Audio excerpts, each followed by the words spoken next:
gosh, let's take a deep breath because that was a lot to take in this morning. But as we move through the session of the first door, just let's connect in this vision of one peaceful world, a culture of peace coming together, our divine sparks, all united as one big family here in this room. And we would like to open the first session with that in mind. Theme is harmony between the feminine and the masculine. How can we integrate the qualities of the divine masculine and divine feminine in our lives? So with that as a theme, I'd like to call all participants who are part of Session 1 to make their way to the presentation table up front. So I'd like to introduce the panelists first, from your left to right.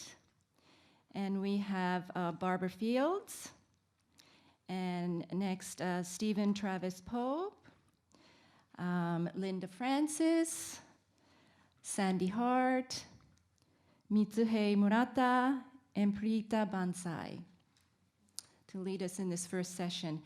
And to open the session, I'd like you to welcome both Barbara and Stephen to the podium to take over and open our session for us. Barbara and Stephen.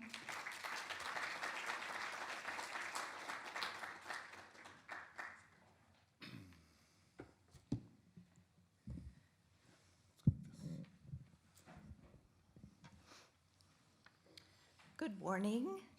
Ohayo gozaimasu. Good morning. Yes, I have. First, of course, we'd love to thank our organizers, the Saionji family, the Goi Peace Foundation, the entire excellent hospitality team for this exciting invitation, and for entrusting us with the opportunity to address the opening session. We'll do our best to set the right tone for this critically important conversation today about the harmonious expression of the divine feminine and divine masculine in our troubled world. Let's take a deep breath, get centered. The starting point for our conversation is first and foremost to acknowledge the fundamental importance of the sacred in all that we are and all that we do. Regardless of our religious or cultural identity, our lives are nothing less than the expression of spirit as we aspire each day to become more and more a vehicle for what we are calling here the divine spark. This theme calls to mind Pierre de Chardin's quote that we are not human beings capable of having a spiritual experience. We are, in fact, spirit beings having a human experience. As the interpretation of our lovely yin-yang symbol teaches, and here we get to go first and state the obvious and it will sound new, of course, the underlying reality of the human experience is non-dual. That's very important. The term samsara is often used to express the illusionary nature of our perceptions and our tendency to see things black and white. And of course, in the yin-yang symbol, it's important that each of the extremes actually contains the seed of the other. It reminded me, since we're here in Japan at the moment, of these lovely pictures you see of the waves at the coast at Matsushima. And there's a whole, a school of these paintings that show a turbulent moonlit ocean, often with the caption that is a Zen koan haiku that reads, "I am moving all day and not moving at all. I'm like the moon underneath the waves that ever go rolling." And yet, all around us in nature and the cosmos, opposites appear to manifest as night and day, sound and silence, birth and death, masculine and feminine, and so forth. But think about the value we derive from the positive individual characteristics of these polarities. Without their unique and singular expression, the cycle of life could not continue. But we must learn to see them as cycles that ebb and flow in delicate balance, not as polar opposites that impose limitation or stand in conflict with one another. Linking this to this insight to the work we do in society and to peace work in general is the term Ubuntu, coming from the Bantu language, which Desmond Tutu describes thusly: my humanity is caught up, is inextricably bound up with yours. We live together in a bundle of life. We say a person is a person through other persons. I am what I am because of who we all are. And if one of us goes down, ultimately we all go down. But arriving at such a non-dual balance between masculine and feminine qualities is the basis for transforming spiritual experience and practice into action that benefits others. It is key to activating divine spark through us and as us in the world. We'd like to continue by presenting some applications from our own traditions and our own personal projects that illustrate putting faith into practice. And I come from a Quaker tradition, and we actually publish books called Faith and Practice Manuals. So for some people, they are inseparable. And I think that's the first thing I know, that I'm singing the same verse that Yuka was just singing and that her mother sang before. So using this balance of qualities we just introduced and will return to, we wanted to introduce this since it is the topic of focus of today's conversation. As you know, I'm the executive director of the Association for Global New Thought, an organization that represents many unity and religious science churches, mostly in the United States, but other countries as well. Our mission centers on engaged spirituality, or as we have been calling it for many years, spiritually motivated social activism. One of our charter programs is called the Gandhi King Season for Nonviolence, which honors the memorial anniversaries of those legendary peacemakers. We just celebrated the 20th year this year. The success of Season for Nonviolence relies on the balance it holds between the so-called masculine and feminine competencies. For example, instead of a hierarchy or central authority, the leadership is distributed among hundreds of communities, sharing resources interactively, which we call the omni-local model. The model is completely inclusive, inviting all gifts and creative expressions, and thrives on engagement of the whole person, mind, body, heart, and spirit. It measures success not by specific outcomes, but by the deepening of understanding through relationships. Some might think of these as qualities of the divine feminine, but without the discipline, accountability, strategic linear planning, and the assertiveness to confront inequity and injustice, so-called masculine qualities, there would be no forward motion. But even more than this, an almost perfect balance between the divine feminine and masculine in leadership can be found in the principles themselves upon which Gandhi, and after him Dr. King, based their work in Satyagraha toward nonviolent social change. For example, in both their philosophies, nonviolence means to honor the inherent worth of every human being, naturally seeking to understand each other to build friendship and community. Nonviolence means believing that our lives are linked together, as in the principle of Ubuntu, and that we can trust one another in working toward the common good. Nonviolence means dedicating ourselves to the fundamental rights of each and every human being. Nonviolence is courageously choosing to practice compassion with our adversaries, opposing injustice, not people. Nonviolence means recognizing love as the power of the human spirit to triumph over injustice, inequity, and suffering. In my own work in the Quaker Alternatives to Violence project in prisons and communities, we follow a simple formula of balancing masculine and feminine principles, including listening, self-knowledge, community building, conflict resolution, and peacemaking. At one prison where I work, the inmates refer to it as that empathy class. Among the core activities is role-playing, whereby the participants swap roles in order to see a familiar situation from another person's point of view. This program has been in existence for over 40 years, and there are a number of formal studies that have measured its impact on incarcerated individuals' ability to become peacemakers, even in the challenging environment of a prison community. Male participants have often learned a distorted definition of what it is to be a man, and the experience and practice of a balanced feminine perspective is one of the core contributions of this program to their lives. To conclude, we'd like to be a bit more specific about what human capacities are required for a more balanced life and to create a more evolutionary model for leadership.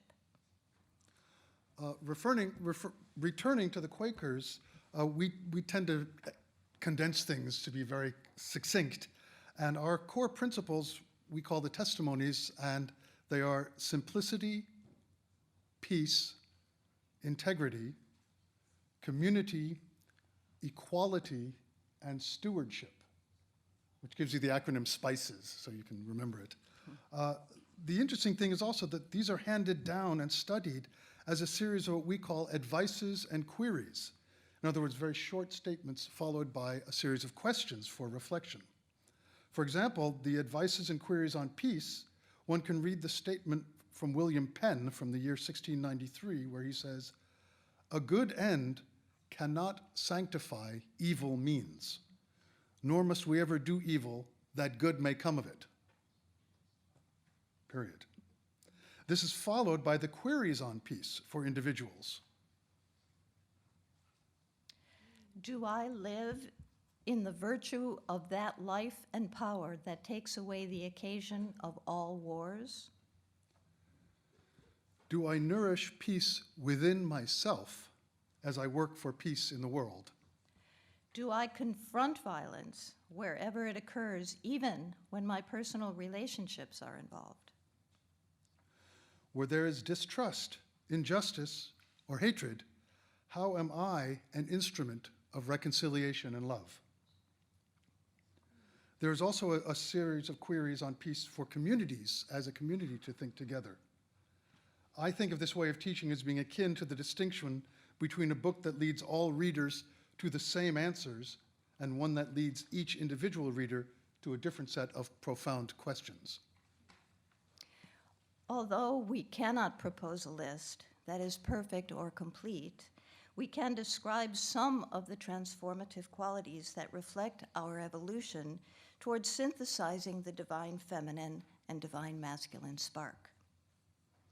For example, we are evolving our focus from domination to relationship, from separation to connectedness, from exclusionary hierarchical leadership to inclusive shared leadership. We are evolving our behavior from competition to cooperation, from expectation to observation, from scarcity to abundance, from individual gain to collective benefit. We are evolving our emotional response patterns to emphasize forgiveness over hate, reconciliation over revenge, hope over fear, peace over violence. Taken together, the balancing of these qualities moves us toward a humanity that is characterized by interdependence, trustworthiness, transparency, sustainability, unconditional love, and a true spiritual maturity which can only be gained by the harmonious integration of the highest expression of divine feminine and divine masculine principles. So now we are going to state the questions that the panelists have been invited to respond to. These are printed in the program books, and are they going to be projected? No. Oh, excuse me. They are printed in the program books. And we ask you, in light of the time considerations, to each respond to a specific question that attracts your interest. So we'll go ahead and read, but follow along in your book. Which qualities, typically characterized as feminine, and which typically characterized as masculine, will be most useful for those seeking to ignite the divine spark? How can we notice when the masculine and the feminine are in balance? How did you find this balance in yourself? How can we join love and power? How can the masculine and feminine principles be best balanced in relationship, leadership, And relationship. and relationship? How might the power of the divine feminine and the strength of the divine masculine harmonize to create a higher order of human expression? Thank you, and we'd like to ask our friend Linda Francis to begin.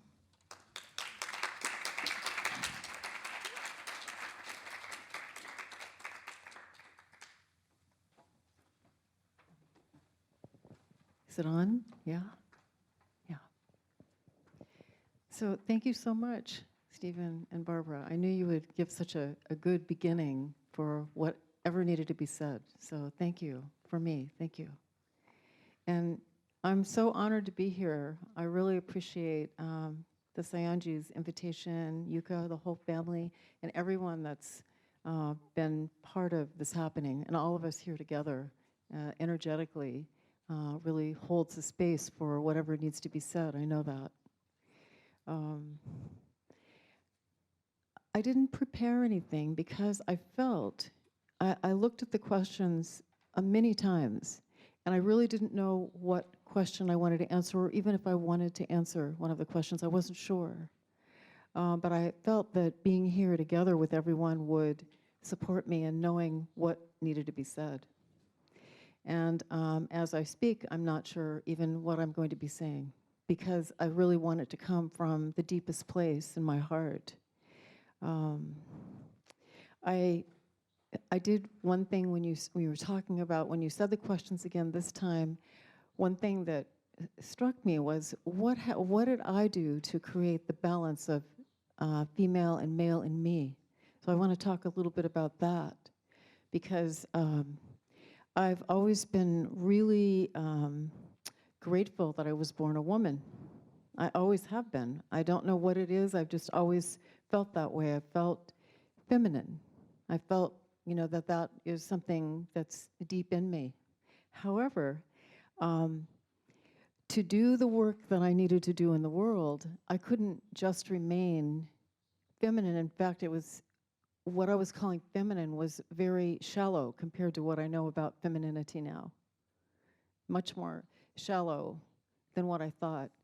Because for me, being a woman,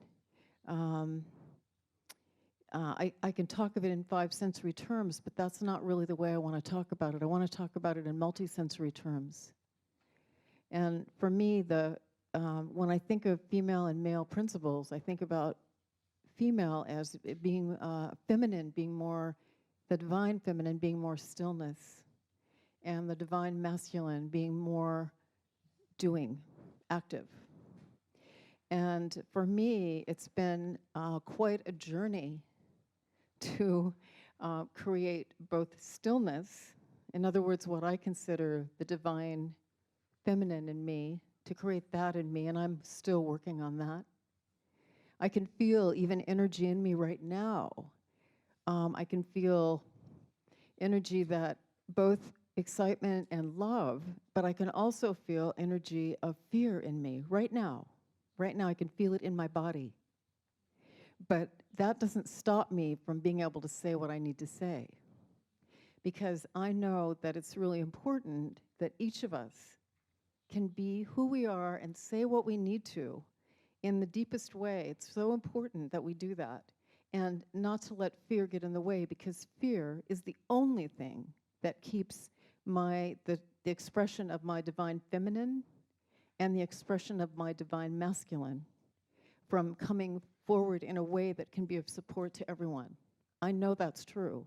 It's my experience over and over again. So my practice is always to notice whether I have fearful parts of my personality active or not, that are keeping me from feeling stillness inside, and that are keeping me from doing what needs to be done in the moment or said in the moment. So I'm always aware of that. That is my ongoing and all the time practice, to do that, so that I always can express my divine feminine and my divine masculine in harmony. It is in harmony. When it's in harmony in me, I know it. I feel it, and everyone feels it. The same for you. The same for you. When your divine feminine and masculine is not contaminated by fear, it doesn't mean that fear won't come up. That's okay. Fear can come up. You might feel inferior. Maybe you feel inferior to some of the people here. That is an expression of fear in you, and that can be challenged in you. You do not need to. You can notice, oh, well, that's fear. That's not who I am. That isn't who I am. I am equal to everyone in this room, everyone in on this whole planet. I'm equal all the time, but my fear will never feel that way, but I do not need to believe that, because that isn't true. But sometimes when you feel that fear come up and you feel inferior to other people, then you think, I think my time is over. I'm so excited, but I didn't notice that. But my but I'm just so excited to be able to share with you that I feel that that's the thing that's most important, that we notice the fear when it comes up and don't let it control us. You can't stop it from coming. It does.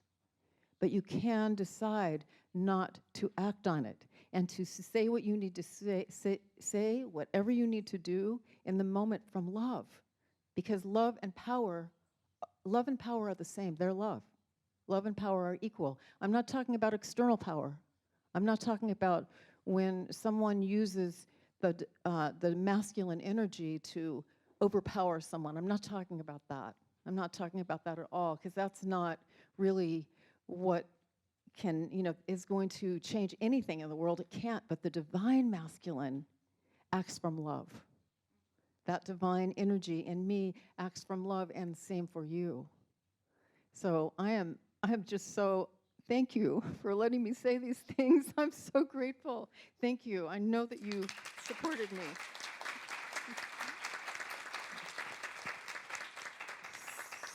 So I am passing this on to Sandy. Sandy, I am so grateful to pass this to you. Oh, thank you so much, Linda. Wow. Wow, you've given me, I think I'm going to pick up where you actually were speaking about fear, and also what Barbara was saying. Let me stop and once again, express my gratitude to everybody here. Clearly, I'm caught in the moment. It's really an honor to be here in this amazing room of extraordinary souls and bright lights. Thank you so much, and thank you for that welcome to really launch this conversation. Barbara, you were speaking about how you hold the vision for scarcity making way for abundance, and for power over making way for power with, for fear making way of, I'm not sure if you said it, hope, and I'd also like to add curiosity. And this is what I just learned from you, Linda, is that if we can replace fear with curiosity and awe and wonder, and perhaps creative thinking, because fear and creativity really cannot coexist, then we really stretch the edges for possibilities for new solutions to old problems. So thank you both very much, all three of you. Thank you. You know, I've been spending a lot of time in the work of women's leadership. I've been spending a lot of time paying attention to the patterns of, at least in the last couple of 100 years, of the feminist movement. And while some movements have bubbled up as inspired by great tension and or wars or conflict in our world, I'm also seeing a new pattern emerge. After the events of 9/11, Dr. Diana Eck from Harvard University pulled together a small group of interfaith women together to come to Cambridge to explore the new wave of feminism of women's interfaith movement, because women were responding. We woke up, and rather than pounding the pavement and pumping our fists, which the other movements have been known for, perhaps that wounded feminine and the wounded masculine. Yuka, thank you so much for that insight. But nonetheless, exploring what this meant, where rather than this more fierce and demanding approach to balance in our world, now we were coming at solutions by conforming to our highest and our deepest values of our traditions, of our faith traditions. And now here we are again in another, what might be looked at as another wave of feminism, if we're looking at some of the most obvious evidence, and that's millions of people marching, men and women, by the way, marching in the streets. Is a pretty good sign that the divine feminine is really trying to get our attention here, and the divine masculine. And so after the events of 11/9, I can say, we used to say the events of 9/11, now I say the events of 11/9, with the United States presidential election, we received at the Charter for Compassion, no exaggeration, about 2,500 emails and phone calls in just the 4 days after that event. People really hungry and looking for answers and ways to express themselves, and those who are feeling disempowered and confused, and they're coming in from all over the world, by the way. People were really shredded by this experience. It brought people to their knees, and I say that was very good. I'm sorry for the suffering that it caused, but I think it's very good because we are once again woke. But now I think we're staying woke. So I'm going to combine a couple of answers. I don't think I'm playing by the rules. Perhaps, Mrs. Saionji, I'm running some red lights here by, not staying to just one particular topic. But that brings me to myself, to what I can do. And what moves me from reacting to responding? And I've been doing a deep dive on this. I've been doing a lot of journaling and journeying over the last couple of weeks, looking at this, about really what does it mean? How do I stop myself from being so reactionary? Because I need to be a leader. I feel the sacred task. I feel the responsibility. And actually, it was in a conversation with my husband that he pointed out that, yes, being mindful is one thing, but how do you get to mindful if you're heated up, if the oxytocin's rolling, and if you are like fierce and angry and you want to pounce, you want to protect? Mother Bear is here, and I'm going to stop you from harming all that I consider sacred. And my husband, bless his heart, pointed out, well, it's one thing to be mindful, but now we can be timeful. It's the space. Allow ourselves that space. And that becomes a habit. To be timeful, to allow that space where the feminine and the masculine now can dance. And since I've been aware of this, they're not quite dancing, they're boxing it out. Then we get to a dance, and then I can respond. And sometimes it's only 1 minute. And so my 5 minutes are up. So with that said, thank you, Mrs. Saionji, Mr. Saionji. My commitment is to do everything I can to make your vision come true. Thank you.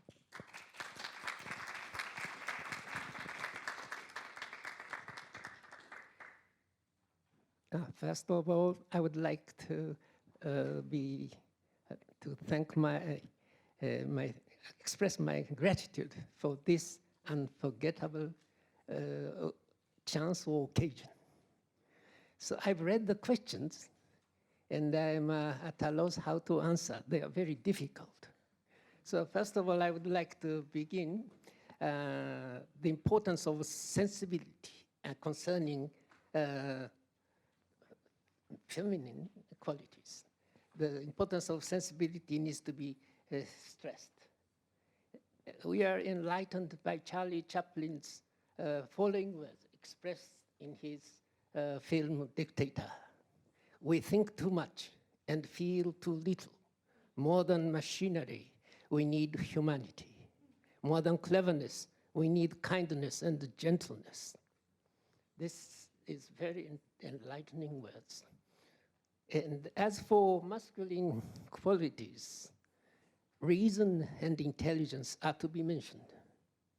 But we need to bear in mind that these qualities, if not controlled by sensibility, could easily lead to egoism. The frontal lobe of the brain has much to do with the sensitivity or sensibility. How can we develop it? In this connection, we are reminded of the traditional Japanese advices to the effect that cherished children should be encouraged to travel alone, and that while young, we should even purchase troubles. And I think this is because using thus our brains could develop sensibility. This applies not only to children or the young. We know the effects of setbacks in our life.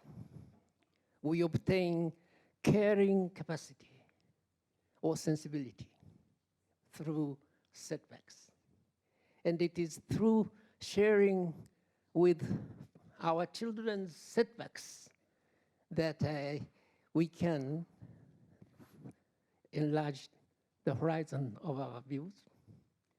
And we could say that we could find the balance between the masculine and feminine. This is my hastily thought out answers to your questions. And within the short time limit, I would like to express my ideas. We can fully be persuaded by Fuji Declaration, pleading for a more spiritual and harmonious civilization, when we face the sad fact that millions of people are on the brink of dying or of hunger in this apparently wealthy but troubled world. It is in this spirit that I have long been asserting that it is time to build a new civilization based on ethics and solidarity, respectful of the environment and the interests of future generations. Today's materialism is based on greed, which is now threatening the future of mankind and the globe. We should remember Mahatma Gandhi's words that the earth can provide for everyone's need, but not for everyone's greed.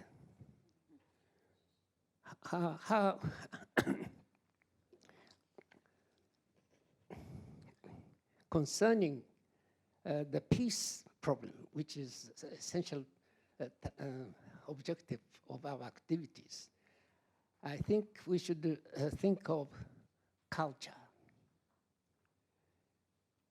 And concerning culture, we should note the striking difference between maternal and paternal cultures. Paternal culture values competition and strength, whereas the latter attaches importance to harmony and compassion for the weak. And when I say maternal culture, it is not women culture, but it is a very important notion. And instead of distinguishing between right and left, it often helps to use this distinction between paternal and maternal, because this allows us to overcome class conflicts or ideology conflicts. And because of that time limit, I would end by saying Plato's words: all kings should become philosophers, otherwise miseries of mankind will not disappear. And I believe in the will of heavens and the earth. It is the law of history, researched by philosophy. It has witnessed the rise and fall of numerous civilizations. It does not allow immorality to last long. It put an end to all dictatorships. It sees to it that the end of the arrogant is inevitable. It allows to have hope for the future of mankind and the planet Earth. Thank you.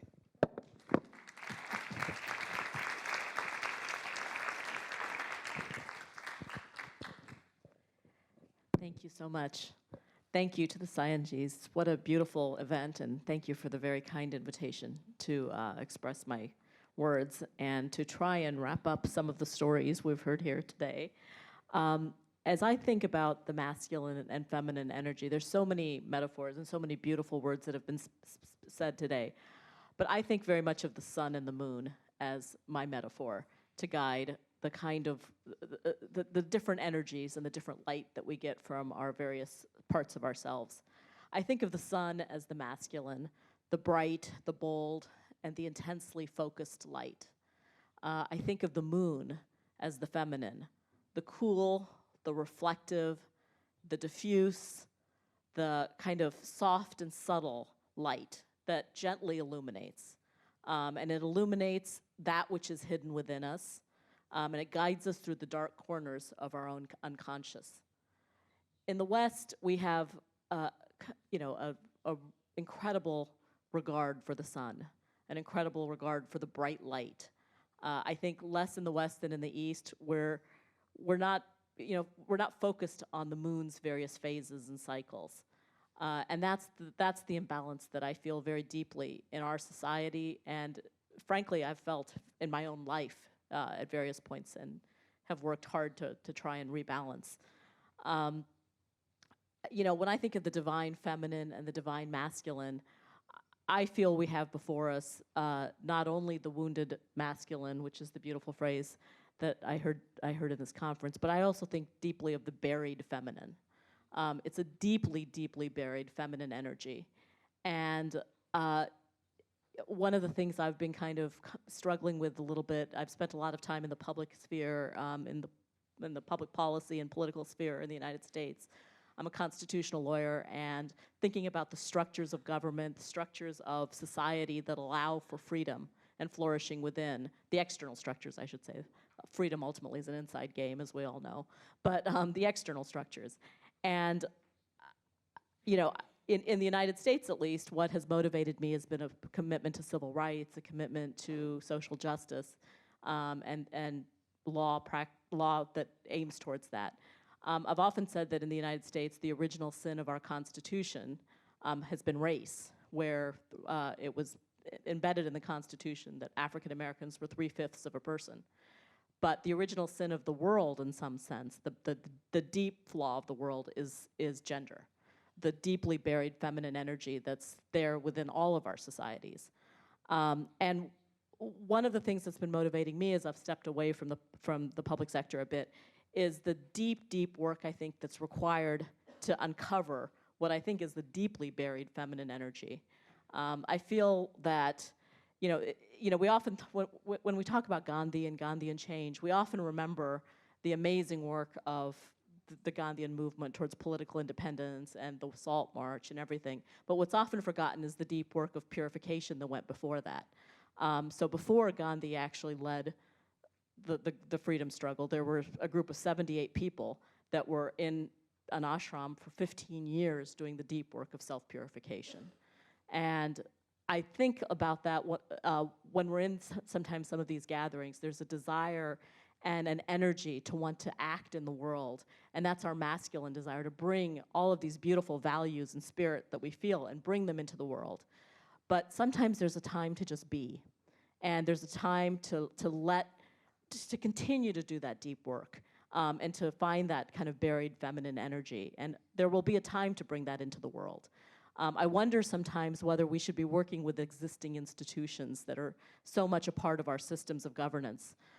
Having been a part of creating those systems and sustaining those systems, I now wonder whether those systems are facing a critical disconnect. I feel like we're at a kind of a space between stories, civilizational stories, and there's both a challenge and an opportunity for really deep creativity.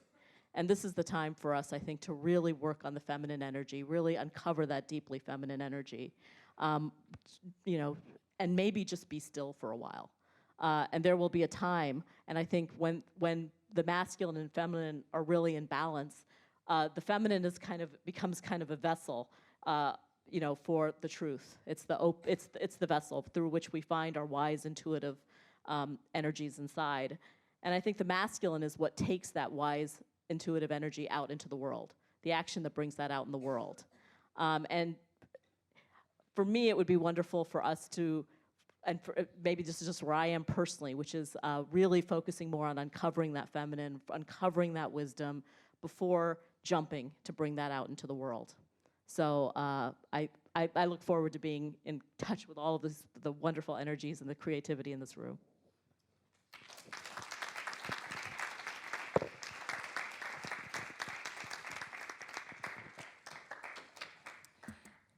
Thank you, everyone on this panel. It's just like I could feel the inspiration flowing through the room, in and out of our hearts, through ourselves. It's just tremendous. So thank you. Let's give a big applause to our remarkable guest speakers. Thank you.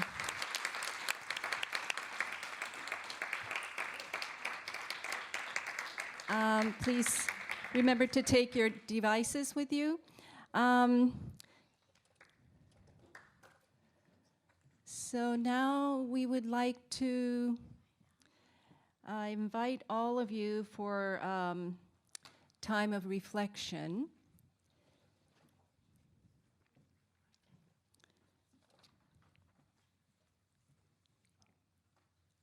It's lovely, beautiful exchanges taking place here. Thank you so much, everyone.